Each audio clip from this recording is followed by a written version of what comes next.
Before the full-scale invasion of 2022, the Russian Federation maintained one of the world's most substantial naval forces. While a significant portion of its fleet consisted of Soviet-era vessels, its operational capabilities, global reach, and sheer size positioned it as a formidable maritime power.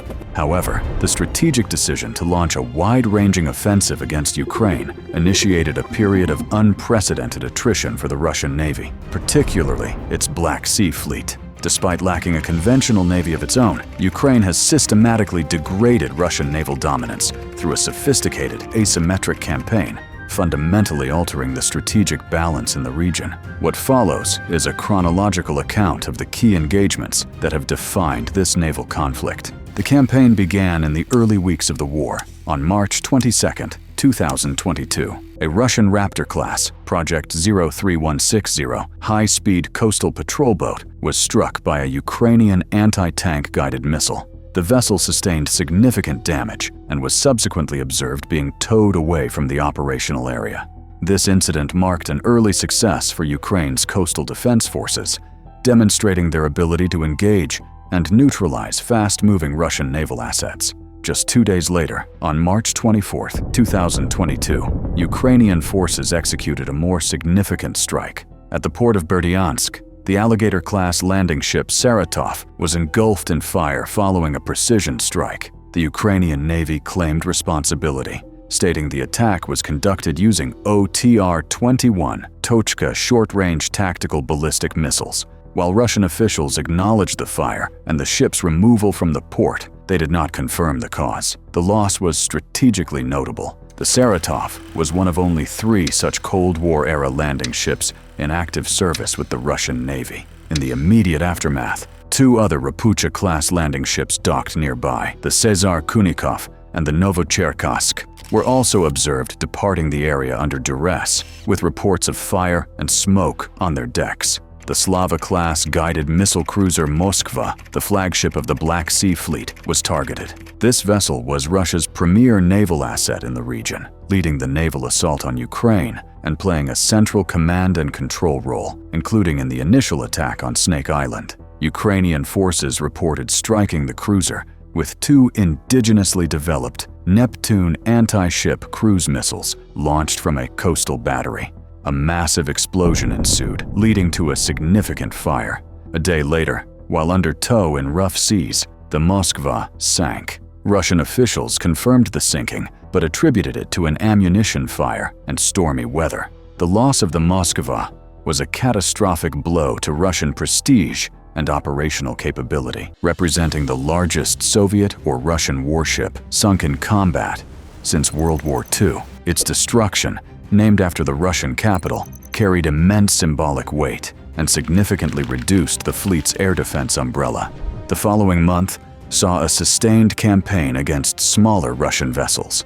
In the first days of May 2022, Ukrainian forces leveraged Bayraktar TB Baobab, 2 unmanned combat aerial vehicles, UCAVs, with devastating effect. 4 more Raptor-class patrol boats were targeted near Snake Island. 3 were confirmed destroyed, while a 4th was damaged and towed to Sevastopol for repairs. This series of attacks eliminated a substantial portion of Russia's deployed Raptor fleet, which numbered approximately 16 vessels at the start of the conflict. In the same operation, a BK-16 high-speed assault boat was also sunk. On May 7, 2022, the Bayraktar TB-2 drones continued their operations, successfully destroying a Cerna-class landing craft stationed at Snake Island. On June 17, 2022, 2 separate incidents further diminished Russian naval strength. The Boyanim-class corvette Veliky Ustyug, a modern vessel central to Russia's naval modernization efforts, was observed being towed along the Volga River in a heavily damaged state. On the same day, Ukrainian forces reported the sinking of the rescue tug Vasily Bek. This vessel was struck by 2 Harpoon anti-ship missiles supplied to Ukraine by Denmark, while reportedly transporting personnel and weapon systems to Snake Island. The focus shifted to the main naval base at Sevastopol on October 29, 2022. Ukraine launched a coordinated attack using a combination of unmanned aerial and surface vehicles. The Natia-class minesweeper Ivan Golubets sustained damage. More strategically important, however, was the successful strike on the Admiral Grigorovich-class frigate, Admiral Makarov. This vessel had assumed the role of flagship following the sinking of the Moskva. At least one unmanned surface vehicle, USV, struck the frigate, reportedly disabling its primary radar system. Although Russian sources claimed the damage was minor, the Admiral Makarov was rendered non-operational for approximately 10 months, a significant blow that removed one of Russia's most advanced surface combatants from the theater. The conflict entered a new phase in the latter half of 2023. On August 4th, a joint operation by the Security Service of Ukraine, SBU, and the Ukrainian Navy targeted the port of Novorossiysk, over 400 kilometers east of Sevastopol. A naval drone struck the Rapucha-class landing ship Olena Gorsky Gornyak, on loan from the Northern Fleet. The vessel was severely damaged and listed heavily, requiring it to be towed back to port.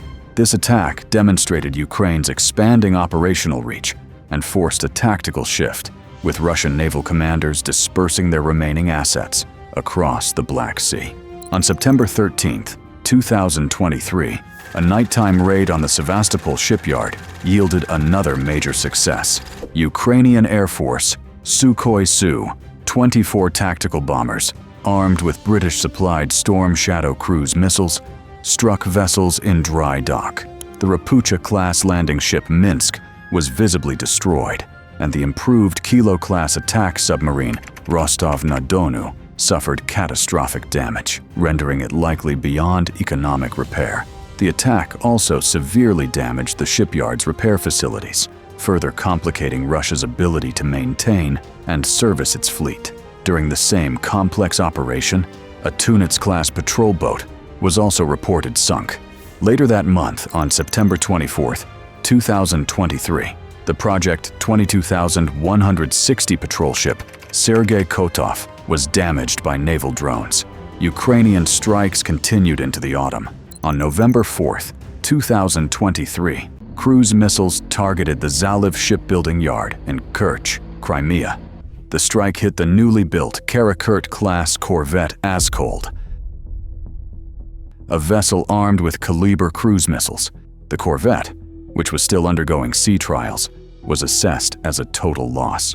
To close out the year, on December 26, 2023, Ukrainian aircraft launched another Storm Shadow, or Scalp, missile strike, this time hitting the Novocherkassk landing ship, previously damaged in March 2022, docked in Feodosia. The strike apparently detonated munitions aboard the vessel, resulting in a massive secondary explosion that completely destroyed the ship. The year 2024 began with continued Ukrainian successes. On February 1, 2024, Ukrainian MAGURA V5 maritime drones attacked and sank the Tarantul-class corvette Ivanovets in Donoslav Lake, Crimea. 2 weeks later, on February 14, 2024, the Rapucha I-class landing ship Cesar Kunikov was also sunk by MAGURA V5 drones. The destruction of this vessel, which had escaped the Berdyansk strike in 2022, prompted a command shakeup. The Black Sea Fleet commander, Admiral Viktor Sokolov, was reportedly dismissed, followed a month later by the commander-in-chief of the Russian Navy, Admiral Nikolai Yevmenov. On March 5, 2024, the patrol ship Sergei Kotov, which had been damaged the previous September, was finally sunk by another MAGURA V5 drone attack off the coast of Crimea. Later that month, on March 23, 2024, a missile strike on Sevastopol damaged the Yuri Ivanov-class intelligence ship Ivan Kurs. This vessel, equipped with sophisticated electronic eavesdropping systems, is a high-value asset for locating Ukrainian radar and missile installations, making it a priority target. Subsequent attacks on April 21, 2024, damaged the salvage vessel Kamuna, the oldest active ship in the Russian Navy, and on May 6, 2024, a Mangist-class patrol boat was destroyed by naval drones. Cumulatively, These losses are estimated to represent over 25% of the Russian Black Sea Fleet's pre-war strength. This attrition is compounded by Russia's severely limited ability to replace these assets. The nation's military-industrial complex, strained by sanctions and the high operational tempo of the war, lacks key imported components, particularly for modern ship engines. Production of new surface combatants has slowed to a near standstill. This industrial problem is exacerbated by a critical geopolitical constraint. Following the invasion, Turkey invoked Article 19 of the Montreux Convention, closing the Bosporus and Dardanelles Straits to the passage of military vessels not home-ported in the Black Sea. This decision has effectively prevented Russia from reinforcing its beleaguered Black Sea Fleet with ships from its northern, Pacific, or Baltic fleets. This blockade has isolated the theater, ensuring that every loss is permanent for the duration of the conflict and amplifying the strategic impact of Ukraine's campaign. While Russia retains a substantial navy globally, its capacity to project power in the Black Sea has been critically degraded. The combination of sustained combat losses, industrial limitations, and geopolitical isolation has resulted in a strategic failure for the Russian Navy, forcing it into a defensive posture and ceding maritime initiative to a nation with virtually no navy of its own.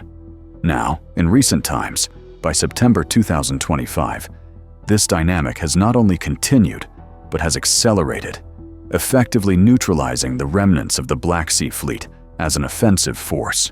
The remaining high-value Russian assets, primarily submarines and modern frigates, have been consolidated in the relative safety of the Novorossiysk naval base. However, Ukrainian long-range strike capabilities have evolved to counter this shift. In a significant operation earlier this month, Ukrainian forces executed a complex, multi-layered strike on Novorossiysk's port infrastructure. Intelligence assessments indicate the attack utilized a new generation of semi-submersible maritime drones to saturate and bypass harbor defenses, followed by coordinated ballistic missile salvos targeting critical infrastructure.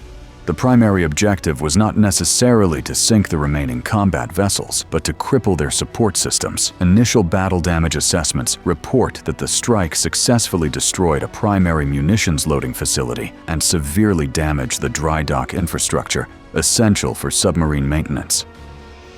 This has effectively transformed Russia's remaining ships into a fortress fleet, largely confined to port and unable to conduct sustained combat operations without accepting extreme risk, solidifying Ukrainian dominance over the northwestern Black Sea.